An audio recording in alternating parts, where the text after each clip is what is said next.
Buenas tardes, a continuación les vamos a presentar un foro grupal y su tema se basa en las distribuciones de probabilidad continua. Los integrantes que conforman este grupo son Byron Bonina, Johnny Zambrano, Marjorie Ceballos, Kevin Andrade, Brian Torres y Michael Paredes. Compañero, por favor. Distribución de probabilidad continua. Una distribución continua describe las probabilidades de los posibles valores de una variable aleatoria continua. Una variable aleatoria continua es una variable con un conjunto de valores posibles conocido como el rango, ya que puede ser infinito y no se puede contar. Las probabilidades de las variables aleatorias continuas X se definen como el área por debajo de la curva de su PDF. Por lo tanto, solo los rangos de valores pueden tener una probabilidad diferente de cero. La probabilidad de que una variable aleatoria continua equivalga a algún valor siempre es cero. Listo, muchas gracias, compañero. Siguiente, por favor. Distribución gamma. En teoría de probabilidad y estadística, la distribución gamma es una distribución con dos parámetros que pertenece a las distribuciones de probabilidad continua. La distribución exponencial, distribución Euler y la distribución X al cuadrado son casos particulares de la distribución gamma. Hay dos diferentes parametrizaciones que suelen usarse. Para la distribución gamma es una distribución continua que se define por sus parámetros de forma y escala. La distribución gamma de tres parámetros se define por sus parámetros de forma, escala y valor umbral.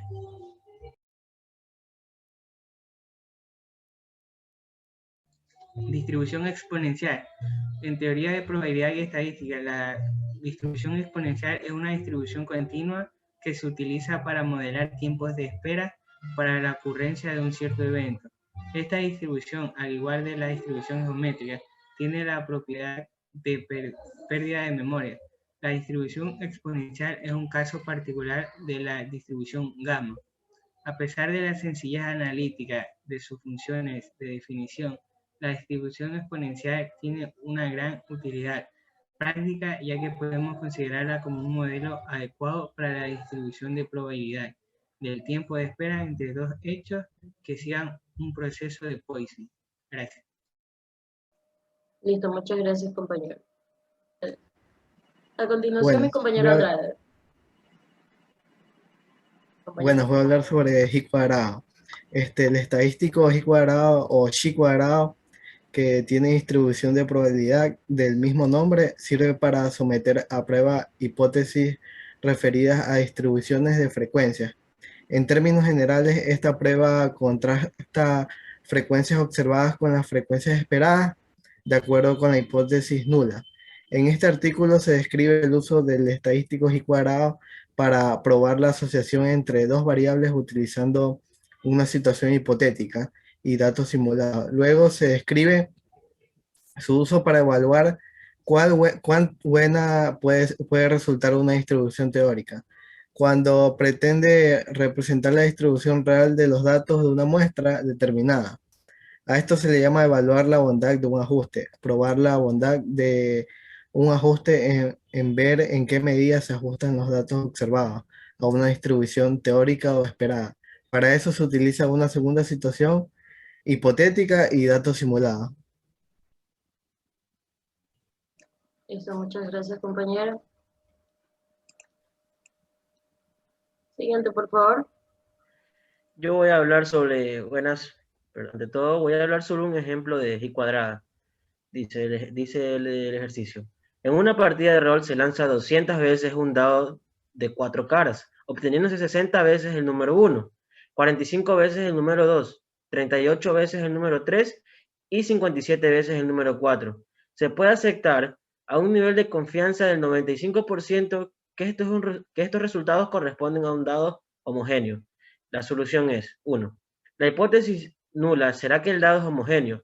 Esto implica que la distribución de los números es uniforme, es decir, que los 4 números tienen una probabilidad de aparecer de 0,25. 2. La hipótesis alternativa será la distribución no es uniforme. Será que la distribución no es uniforme. 3. Como la variable es discreta, utilizaremos el test y cuadrada de bondad de ajuste a una distribución. 4. En la tabla siguiente se han realizado todos los cálculos necesarios, obteniéndose el valor de 4,36 para el estadístico de contraste. 5. Como el estadístico tenía 4 sumandos, buscamos la tabla de las y cuadradas con 3 grados de libertad, el valor que deja por debajo una probabilidad de 0,95 y obtenemos el valor crítico de 7,81. 6. Como el valor de estadístico es inferior al valor crítico, aceptamos la hipótesis nula. 7. Estos resultados son compatibles con el hecho de que el dado sea homogéneo. Muchas gracias. Listo, muchas gracias, compañero. Ahora vamos a explicar lo que es la logarítmica normal. De forma predeterminada, la distribución logarítmico normal utiliza la media aritmética y la derivación estándar. En el caso de las aplicaciones en las que hay datos históricos disponibles, resulta más adecuado utilizar la desviación estándar logarítmica y la media logarítmica, o la media geométrica y la desviación estándar geométrica. Estas opciones están disponibles en el menú de parámetros de la barra de menú. Ten en cuenta que el parámetro de ubicación está siempre en el espacio aritmético. Tenemos este ejercicio de aplicación, el cual dice que calcule su función de distribución, calcule una muestra de material que se encuentre en estado ideal de resistencia.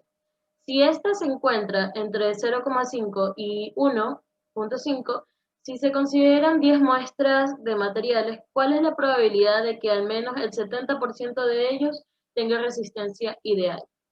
¿Cuál será el número de medio de materiales con resistencia no ideal? ¿Se tendrá que escoger hasta encontrar uno con resistencia ideal? ¿Cuál es la probabilidad de que se necesiten 10 muestras para obtener 3 de resistencia ideal?